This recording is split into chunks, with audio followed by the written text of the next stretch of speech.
In this module, I'm going to discuss the field of athletic counseling and compare and contrast that with sport and exercise psychology. As far as I know, there's only one program in the entire United States that offers a master's degree in athletic counseling, and it happens to be the place where I went to school. And so, like I said, in this discussion, I'm going to discuss why did I go there? What was it about that program that I felt was so important that I left my home at the University of Alabama and traveled to Springfield, Massachusetts, and Springfield College, and then spend the next several years studying athletic counseling. And then I'm going to explain to you as a coach or a consultant why it was a very good decision on my part and how it has enhanced my consultancy as a sport psychology consultant.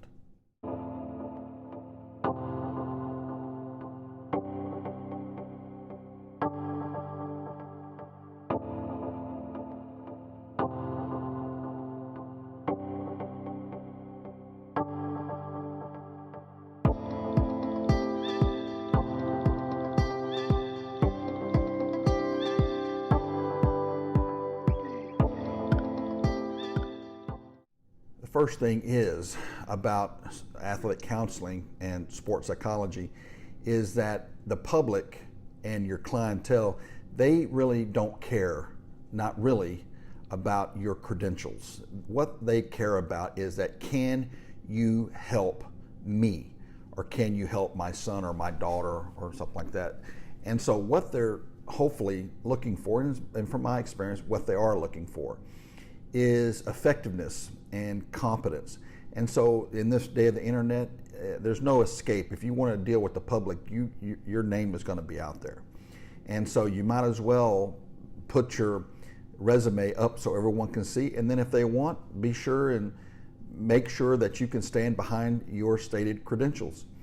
And so, because some people will call those colleges and ask about if you really did graduate.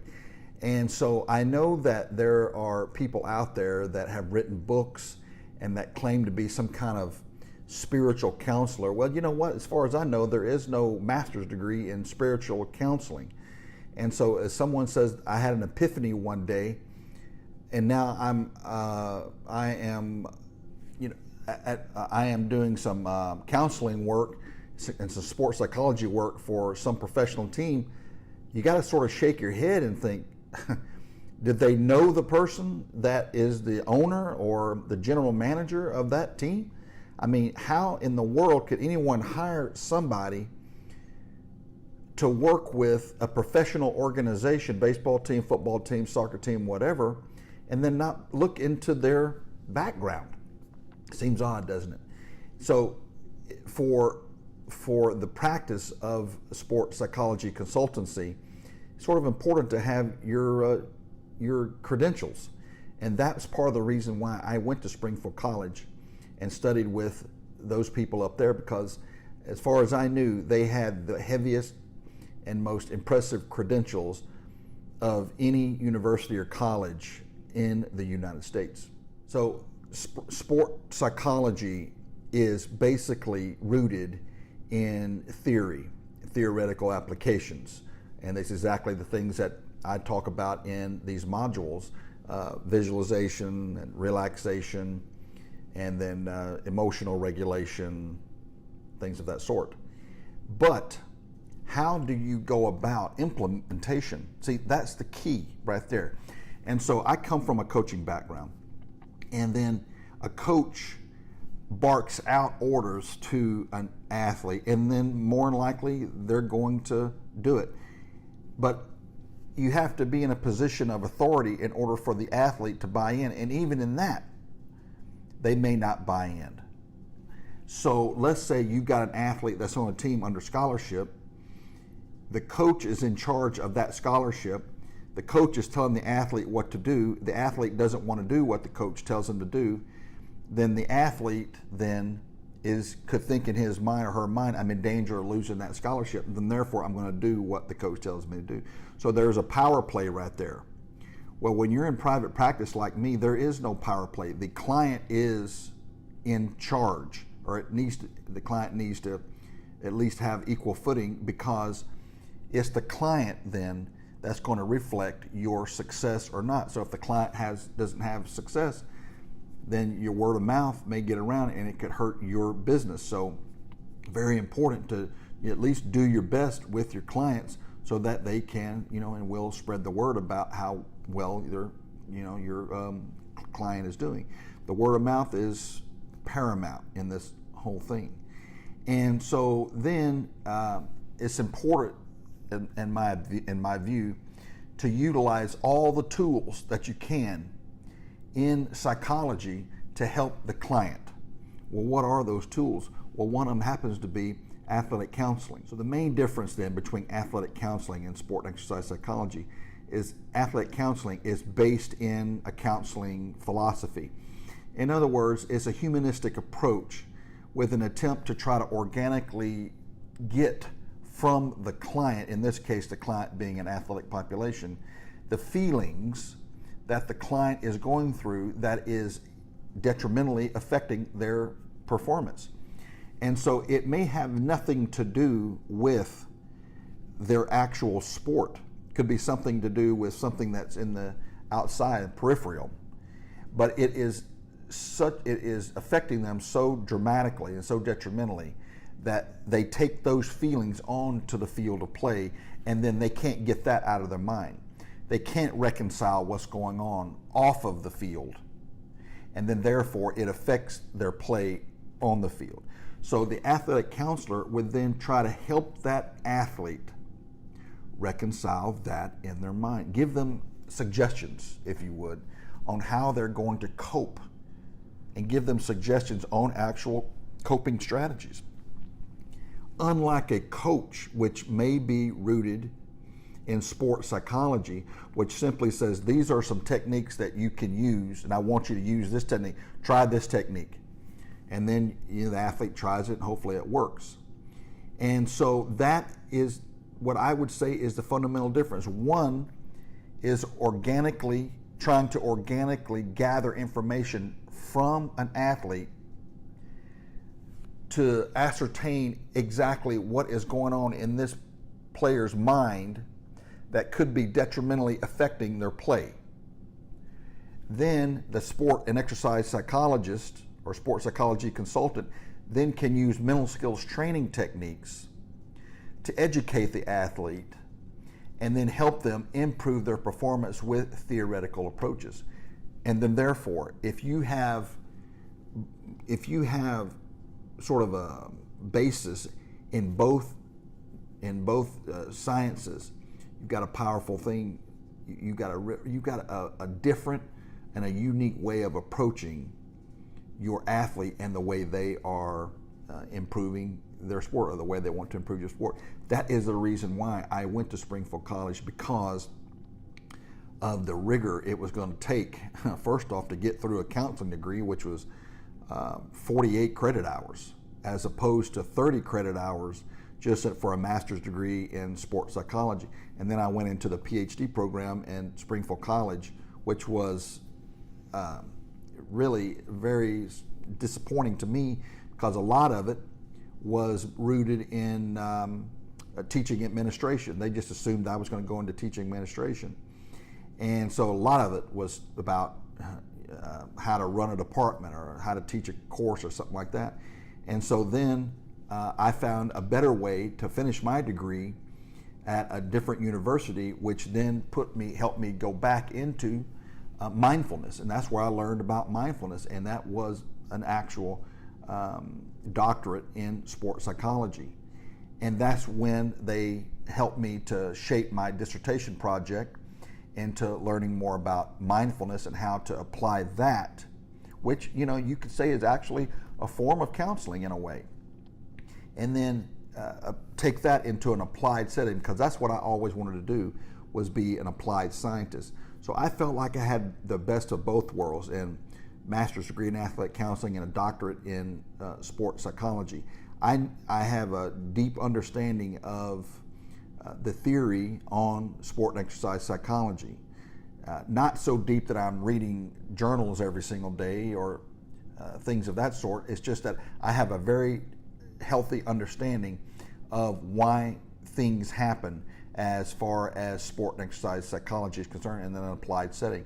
And then I use my counseling skills to try to gather information from the client, the athlete, into what is it that they're thinking. Why, what emotions are being elicited from sport that is causing them to fail.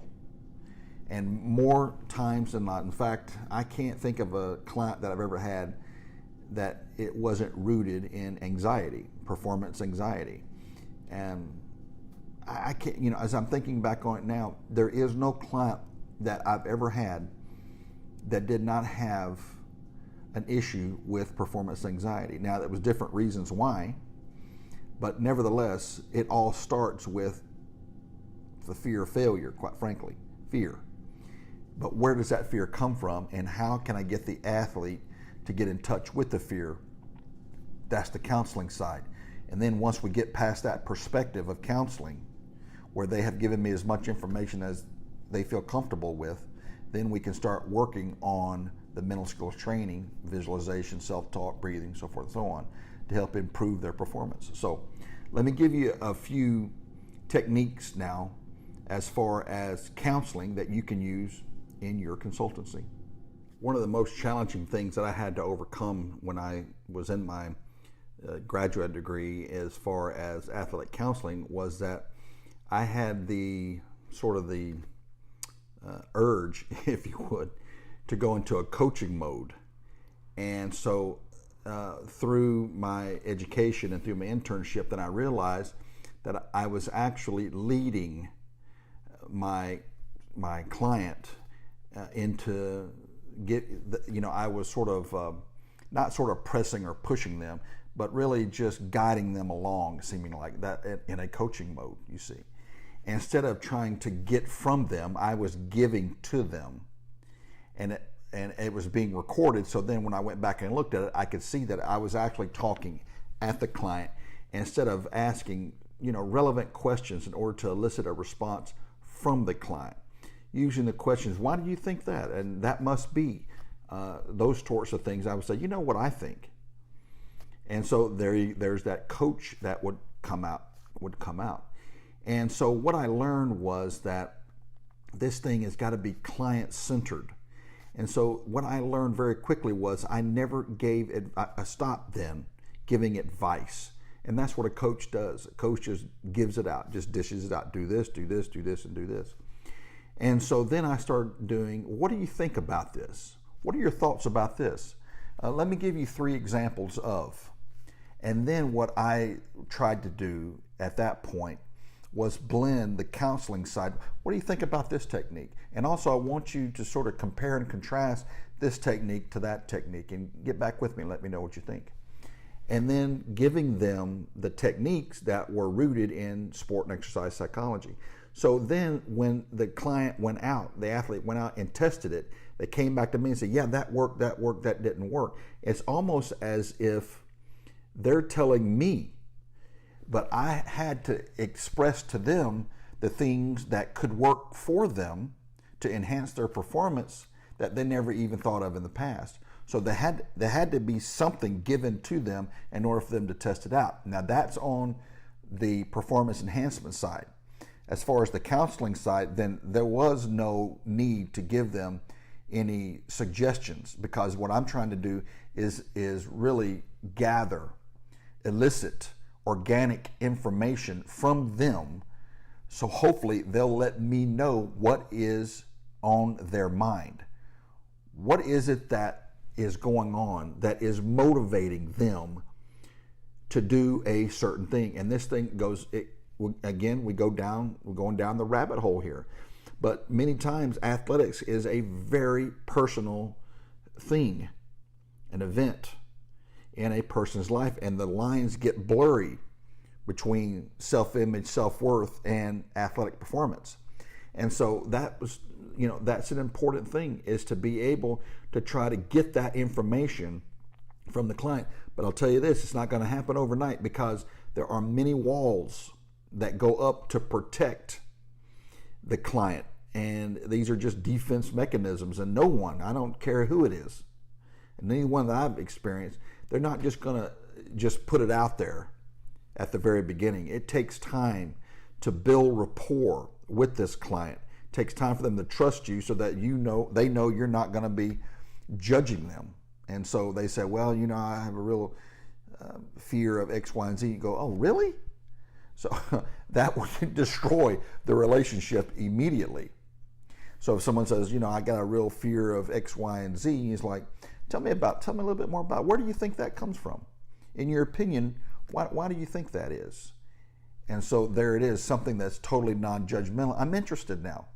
I have a lot of empathy for this person, but I don't want to come off as being too sympathetic, because then I've got to have my own wall up and not get so involved with this client that I actually feel their own pain, and I'm useless to them because I've lost my objectivity.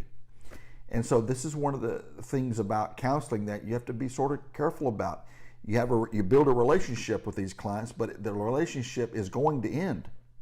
And so if you get too attached to them, by the time they're getting ready to leave, it could be a hard thing for you. That's why you got to sort of keep your distance.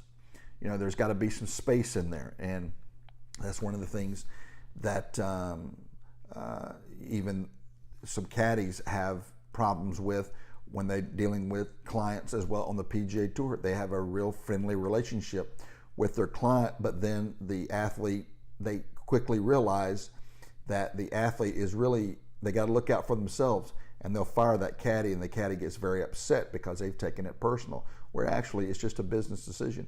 Same thing with your counseling.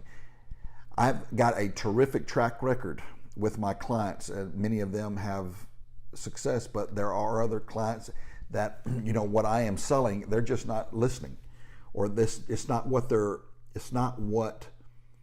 they're looking for, and they'll just shut it down. Now, many times it's not me, it's just that they're not ready. They thought they were ready, but then it come to find out that they're not really ready. And then there's other clients that they've had success so quickly that then you never hear from them again. And so it's been a wild ride for me in my consultancy, where there have been tremendous successes, quick successes, and then there's been long, drawn out failures, just week after week, month after month, and nothing seems to be working, for that client. And so all you can do is do your best as a consultant and know that there's just not going to be a success every single time. But hopefully you'll mostly have success. The athlete gets something out of it, and then they have, then the word of mouth will continue to help, build your consultancy. But the main thing, though, is as far as counseling is concerned, is not advice. You're not giving them advice. You're trying to elicit information from them to try to figure out what is or at least close to the core of their emotional well-being that could be detrimentally affecting their athletic performance. That is athletic counseling. You're always asking questions, but not questions that are judgmentally based. These questions would be something to the effect of, the athlete says, I got real nervous, before that game last night. Well, tell me about it. What was it about this game that got you nervous as opposed to another game? And so it seems like a very, innocent question, but really you're helping them go down their emotional rabbit hole. What is it about this game that was different than any other game that you had? And then they'll say it. Well, there was a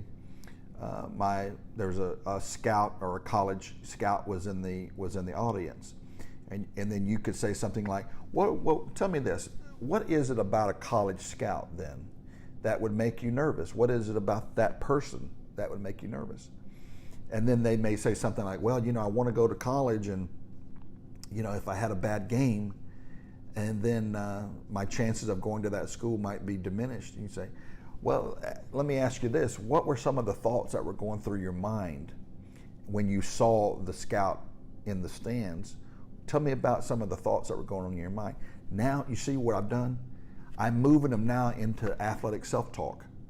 So then they would say that, I was just nervous. I didn't want to, I was just afraid of that I was going to make mistakes. So there you go. Now they're giving it to you. You see, they're giving it to you now. And so now you've started with an athletic counseling beginning, and now they're talking about negative self-talk. That's right out of sport and exercise psychology theory. And so then you can start to move them from the thing, whatever that thing is, that negative variable in the puzzle, and moving them now into theory. And saying then, once they get to that point, well, I was thinking about, I didn't want to have a bad performance, because I want to go to college and so forth and so on. So there's no need to continue on down that road. In my thoughts is, but well, why do you want to go to college? Well, what difference does it make? They already said they want to go to school.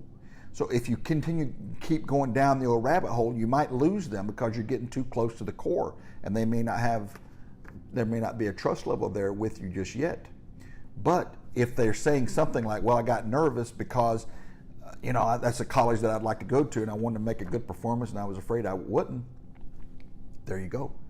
And then you can make maybe some suggestions. You like say, well, have you ever heard of a thing called reframing?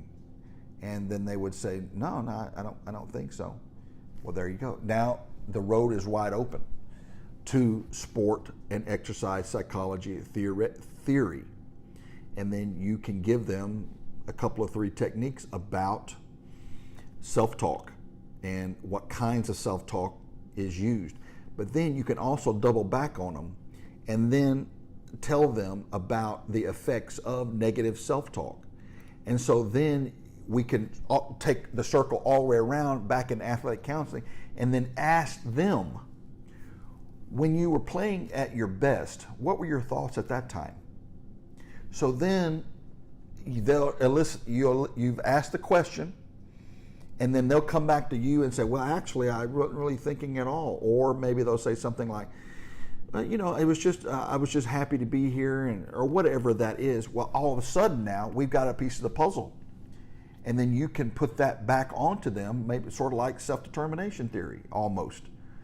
It's almost like self-determination, meaning that they're giving themselves the advice to themselves. Well, I did well during that game. I didn't do well in this game because I was nervous that he was in this, or she was in the stands. So maybe, I get it. Yeah. Boom. Athletic counseling, organic information coming from the client, mental skills training, theory coming together. And that is the beautiful thing about it, if you can get them to that point. But it can start with just simply asking a series of questions that the client seems, they're sort of innocent and they're not going too deep down the rabbit hole. In my practice, when a client first starts out with me, I send them a series of documents to sign and also to read over, and then a player assessment form and needs assessment form. And so it's 3 pages of questions about, I'm trying to get to know this athlete, who they are as an athlete, and why are they playing their sport, their motivation. I'm trying to figure out why are they playing their sport. And then that's a place where we can start right there. And then also I ask them about what is it that they think is the problem. And again, I'm using my counseling skills to try to elicit an organic response. What is it that they think is going on? Then from that point, that's the beginning right there. I can start right there. And then I offer then some suggestions like, well, perhaps part of your nervousness comes from the fact that your parents have spent a lot of money on you and you feel an obligation to perform back to them. Perhaps that's part of it. That's part of the expectancy. That's part of the pressure that you're feeling.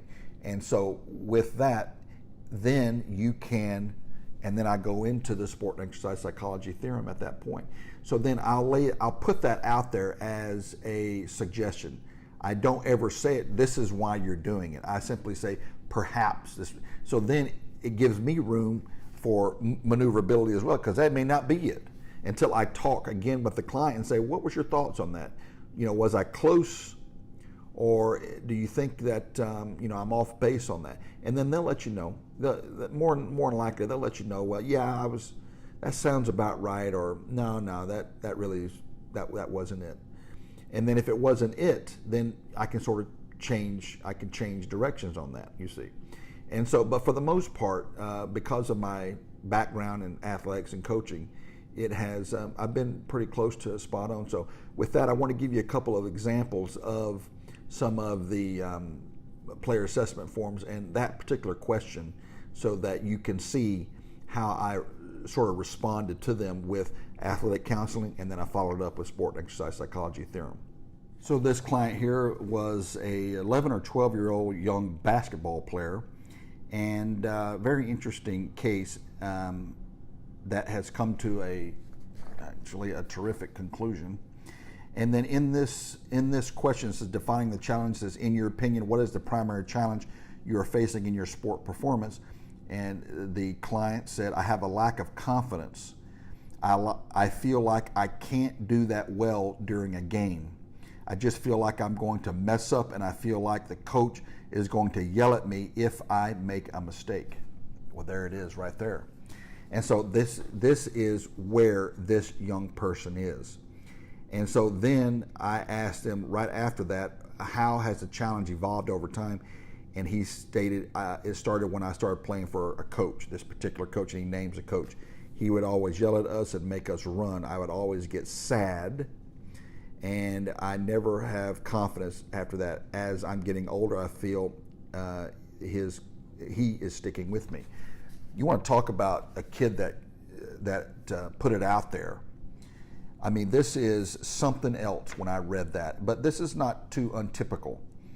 And when I read it, I felt like I needed to get just a little bit more information, that perhaps I was thinking about a technique that we could use on this young man, and it really worked. But as you can see, and as you've heard here, it said, I have a lack of confidence. Well, we go back now. Where does confidence come from? Self-efficacy, right? Positive past self-efficacy. However, confidence can also be built or destroyed through verbal persuasion.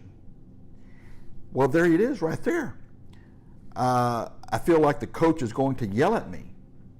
Well, the coach then, he may be one of these old style Bobby Knight coaches, and hopefully that's not a slight on Coach Knight, but I'm talking about as far as that generation who would yell and scream and try to motivate that player through shaming or guilt or something like that. The yelling coach, the coach that yells to try to motivate the player. And we know that doesn't work in today's modern athlete. They're too sensitive for that anymore. They're just simply not going to tolerate being yelled at, or most of them are not going to be tolerate being yelled. They got so many scholarship opportunities anyway. These great athletes are not going to tolerate being yelled at. They'll just simply shut down. And so it's best just to, you can yell at them a little bit, but then you got to offer them the solution and say, if they feel like that they're not doing their best, certainly, but in golf or something like that, that would never work. But I'm talking about as far as football is concerned. But in this game, in basketball, there's no need to yell at the player unless they're not doing their best. And if they're not doing their best, just have them sit down, and say, look, it just seems like that you're not with it today. It's just something that I need to be aware of. Are you not feeling well, or something like that? Give them an opportunity to tell you, yeah, I've got something on my mind. Well, if you've built enough rapport with that client or with that athlete, then through your counseling skills, then they'll confide into you, and then after you help them, you're the hero. Instead of yelling at them, you don't know what's going on with this athlete. You could be having a bad day at home. You could be having a bad test score. You don't know. but just simply trying to motivate that athlete by yelling and screaming at them, shaming them, making them feel guilty. That's attaching a negative emotion with performance, negatively association, and that's never going to work, not in the long run. You want to make it positive. Look, how are you feeling today? Is something going on? No, I feel okay. Well, it just seems like you're not, you're not 100% based on what I've seen in the past. Just want to make sure that you're okay because I'm not seeing 100% effectiveness, or I'm not seeing 100%, effort in your part. Well, you've made them aware of what's going on. You're aware of this thing. You take them off to the side and have that little conversation, and then it's up to them through self-determination. Yeah, whether I'm going to do it, and if you're not going to do it, I'm going to bring in this other kid who's going to do it. So have a seat and let me know when you're ready to go back in. Boom, here we go, here, and that's it. Put it right back. Put the responsibility on it right back onto them. It says screaming and yelling at them. The kid shut down. And I feel like the coach is going to yell at me if I make a mistake. Now, you tell me an athlete who has never, ever made a mistake. That's crazy. An athlete that's never made a mistake, and yet this young man here was afraid to make a mistake because his coach was going to yell at him. So the mistake then was, it's been compounded now. He's working and playing sport, which this should be a joyful experience. It's based on fear. This kid is fearful of making a mistake because the coach is going to yell at him if he makes a mistake. Negative motivation, negatively applied, negative feedback, everything negative. Well, no wonder he's got a bunch of fear. And this went on for a while. And so what I did was, it took me a little bit to separate this athlete from this coach. And I simply asked him, and I said, look, I gave him my point of view that this man did not know what he was talking about. But he had been with this young man for so long, and he was in an authority position, that the young man started to believe what this coach had been telling him. He attached a negative outcome, or the possibility of making a mistake, to his performance, and then that was the thing that caused the negative outcome. It was that cruel circle, you see. So I had to try to separate this player here that I just read, and then I said, what we're going to do is create a different persona. And then the persona, the new athlete, then had the permission to fail, and that gave him free rein then to succeed.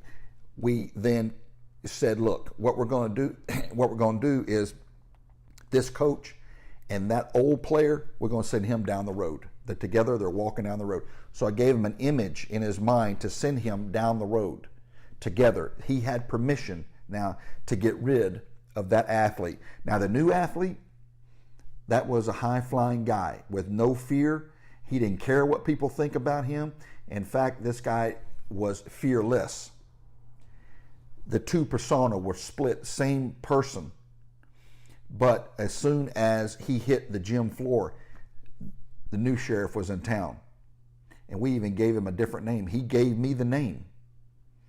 That name was here, and he's on the floor.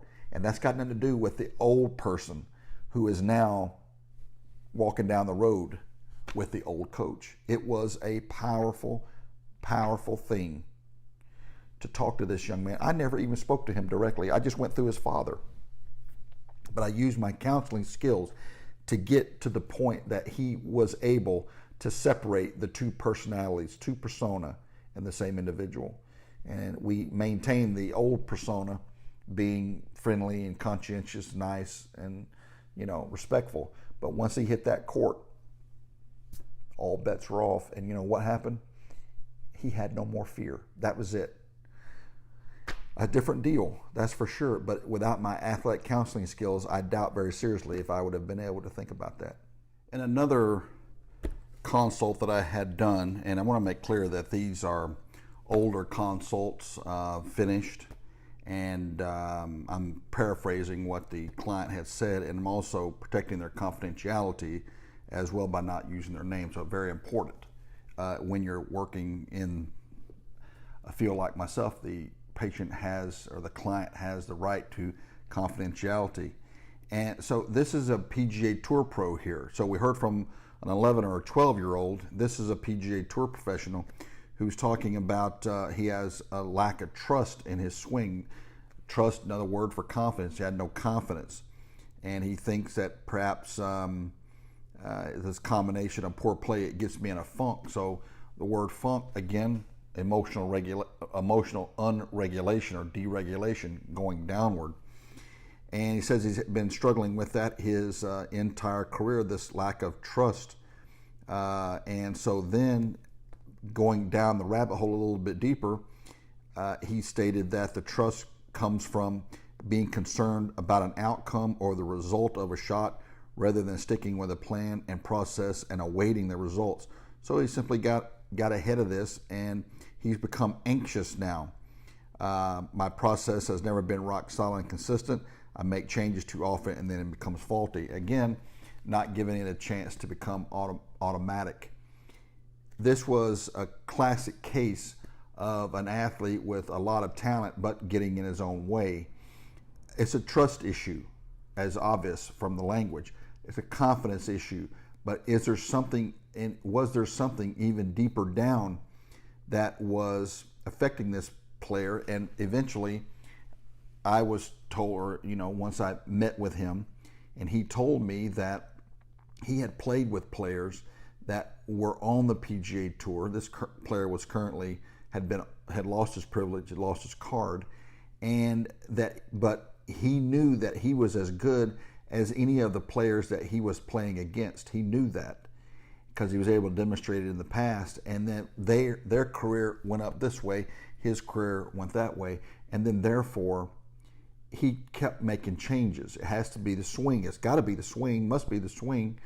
And so then this was this thing where he was comparing himself to other people. That is where the conflict came in. The trust thing came in from making all these continual swing changes. So then all of a sudden he wasn't committed enough on his swing, and then the lack of commitment or the lack of the time it takes to make a change in a golf swing, it wasn't cemented yet, habitualized. And then therefore, when it didn't pan out in a tournament situation, then he would change it, he would change something else. So there was no time for trust to build within the player, and then therefore the player never had the confidence, hadn't had confidence in many years. And so, but this is a player, this was a player, a very emotional player, extremely emotional. There was a lot going on below the surface, a lot of things happening outside of his sport that was affecting his sport, sponsorships, and also relationships, and then also these lacks of trust, and also a little bit of an entitled kind of an attitude where he felt like just because he could hit it as far as the other players, he wasn't experiencing the same success as those other players. It was frustrating for him because he wasn't getting back what he felt like he had deserved. So a lot of stuff going on below the surface there. Once I got past that and helped him understand that these underlying feelings were negatively associated with his own game, then he was able to sort of break through and play his game more pragmatically without all of the ups and downs. And this is that thing on mindfulness, actually. Trying to get a very emotional player out of this emotional roller coaster through athletic counseling and getting him back stabilized, if you would, and without medication. Let me just point that out, without medication, and getting him back into sort of I use the word pragmaticism here. Just what's the distance? What's the strategy here? Just hit the shot like you've done 1,000 times, and let's move forward. So it started out with athletic counseling, a gathering of organic information used to establish a baseline. Once we establish the baseline and get the reasoning of motivation, then we suggest things that the athlete can go out and test. things that they can go out and say, yeah, well, let me use that and then I'll make a little twist on it myself, even better. Because that way they feel like that they've done it on their own. Then once we get past the perception phase, perspective, if you would, once that changes, then we can start to add in the things on mental skills training, sports psychology theory, adding onto their performance through techniques, again, visualization, coupled with proper self-talk and understanding their motivation, and then also relaxation. Goal setting, all of these things adding to the player to enhance their performance. That's the goal. But it starts with, when a player like this, even a player like an 11-year-old, many times it starts with an emotional component. That's where athletic counseling has been very effective. And it can be effective for you too. One last technique on athletic counseling I want to share with you. I feel like it would be prudent for me to bring this out, even though I don't use it myself in such a direct way.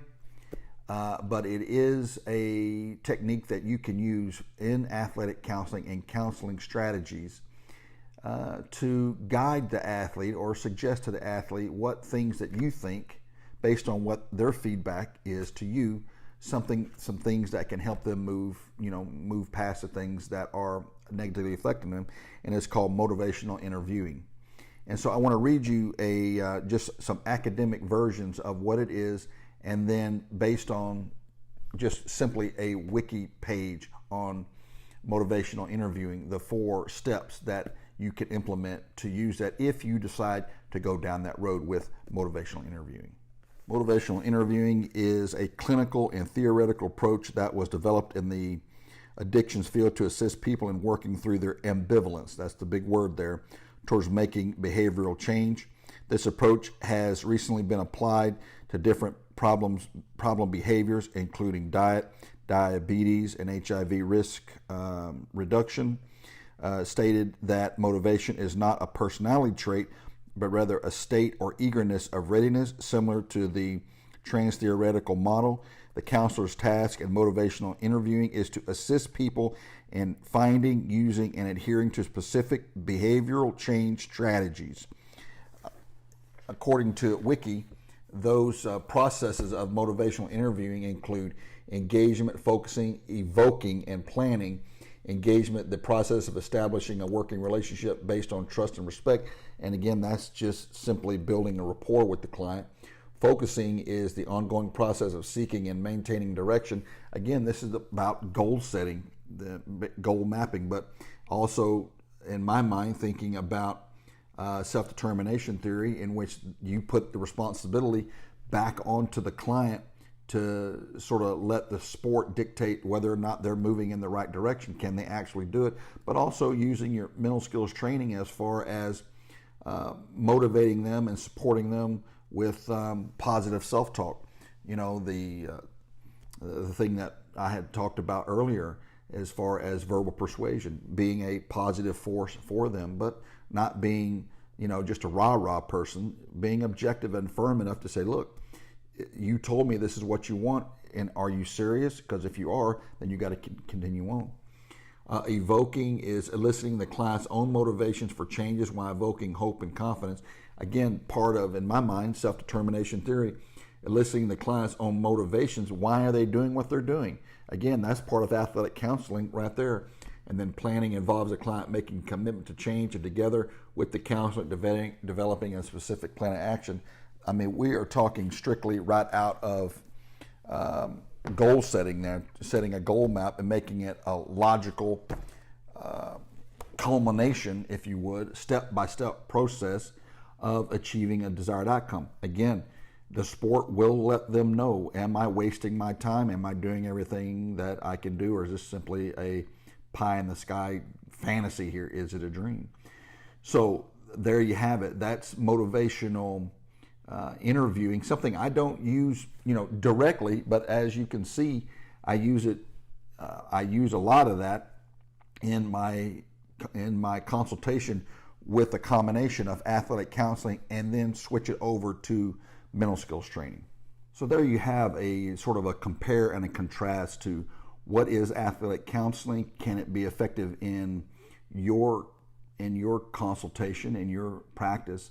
And then just some examples of how I've used it in the past. So my hope is that you will incorporate it into your classroom, into your agenda perhaps, and or if you are an athlete watching this, you can sort of use it on yourself to gain a further truth about yourself, and then try to write down in a journal your thoughts and feelings. But I will say this, I can't imagine that it is possible to counsel yourself, because you need somebody on the outside objectively giving you feedback, honest feedback, not harsh, but honest feedback that is not subjective. So I'm not sure it would work with a person that, a parent or a significant other. It'd have to be with a coach that understands what a counselor's role is. So I would suggest for you to seek somebody that does have a fundamental understanding of counseling, and that they can give you some some objective feedback or some suggestions on what they think, if you're moving in the right direction or not, and if not, what can you do to make those corrections. So thank you again, and I hope some of this has been helpful for you, and I look forward to seeing you again very soon.